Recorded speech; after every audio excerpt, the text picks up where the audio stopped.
자, 오늘은 그 연금 설계에 대해서 강의를 하겠습니다. 오늘 연금 설계는 주로 크게 네 가지 부분으로 이루어졌습니다. 첫 번째는 연금 제도, 그리고 두 번째는 퇴직연금, 그리고 세 번째는 개인연금, 네 번째는 주택연금 순으로 진행을 하겠습니다. 지난번과 마찬가지로 제가 오늘은 먼저 중요한 거에 대해서는 PPT로 설명을 드리고 그 다음에 다시 교과서를 보면서 중요한 부분들을 말씀을 드리고 세 번째는 시험 준비를 하실 때 필요한 부분들 조금 좀 언급하면서 진행을 하겠습니다. 첫 번째는 연금제도입니다. 연금제도는 우리가 다 알고 계시는 내용일 겁니다. 3축 노후보장 구조를 가지고 있습니다. 이제 첫 번째가 국민연금을 통해서 기초생활보장을 하자. 이건 사회보장제도가 되겠습니다. 두 번째는 기초생활보장이 우리가 이제 풍요로운 삶을 살기에는 좀 부족하기 때문에 이거를 보완하기 위해서 퇴직연금 제도를 도입을 했고, 이거는 통상적으로 표준생활을 보장하기 위해서 만든 제도입니다. 그래서 이것들은 주로 직장을 다니시는 분들이 가입을 하는 거고요. 기업보장이라고 할 수 있습니다. 마지막으로는 그럼에도 불구하고 좀 부족할 수 있으니까 개인들이 좀 준비를 해보자. 그래서 개인연금 제도를 우리가 두고 있습니다. 이거는 여유로운 생활을 보장하기 위한 거고 자기 스스로 보호를 한다고 해서 자기보장이라고 합니다. 그래서 이 부분은 OECD, 월드뱅크가 공고하는 3층 노후보장 구조라고 합니다. 국민연금이 아까 우리가 이제 말씀드렸던 대로 그 기초 아주 우리가 삶에 있어서 가장 기본적인 것들을 그래도 먹고는 살아야 되니까 국민연금을 우리가 도입을 했는데요. 국민연금 소득 대체율 변화가 있었습니다. 두 가지로 바라볼 수 있는데, 하나는 명목소득 대체율이라고 해서요. 국민연금에서 이야기하는 그 표준이 40년 납부를 기준으로 설계가 돼 있죠.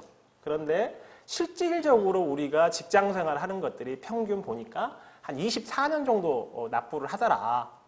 그렇죠? 우리가 지금 30살에 취직을 해서 평균 퇴직을 한 54, 5세에 한다면 24년 정도를 한다고 했을 때 1988년 당시 출범 당시에 보면 70%를 직장생활하면서 받는 거를 대체를 하겠다.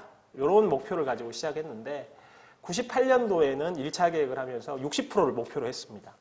그리고 2007년 2차 계획을 하면서 명목소득 대체율의 목표를 40% 했지만 실질소득 대체율을 보니까 24%밖에 안 됐죠.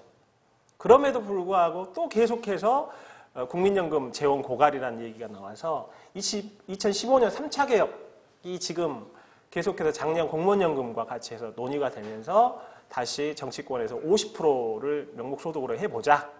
그러면서 실질소득 대체율은 30%로 좀 높여보자라는 이 얘기만 있었습니다. 저게 될지 안 될지는 모르겠습니다만은 지금 쉽지는 않습니다. 그래서 이런 추이로 변화가 됐다는 것을 아시면 될 것 같고요. 사적연금, 그래 아까 말씀드린 대로 이제 국가가 공적연금 제도를 통해서 국민연금이라는 걸 도입을 했고, 그 다음에 사적으로 하는 것이 우리가 퇴직연금하고 개인연금인데요. 보시면 2013년도를 보시면 우리나라 GDP가 1327조 정도 됩니다.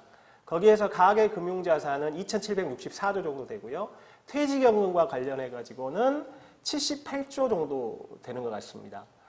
그래서 GDP 대비 비중은 5.9%, 가계금융자산 대비 비중은 2.8% 정도 됩니다. 근데 이제 여기에 반해서 3층 구조의 마지 꼭대기에 있는 개인연금은 적립금이 242조지요. 지금은 퇴직연금보다 훨씬 많습니다. 그리고 GDP 대비는 18.3%, 가계금융자산 대비 비중은 8.8% 정도 지금 차지하고 있습니다. 지금 2013년도의 기준이 이런데요. 2020년도로 가보니까 우리 GDP가 1774조 정도로 예상이 됩니다. 가계금융자산은 4349조. 퇴직연금을 보니까 그때는 많이 늘었죠. 2300입니까? 233조 정도로 퇴직연금의 규모가 커져 있는 것을 볼 수 있고요. 그 다음에 GDP 대비 비중은 13.2%. 가계금융자산 대비 비중은 5.4% 정도로 퇴직연금이 늘어날 거로 지금 보여지고 있습니다.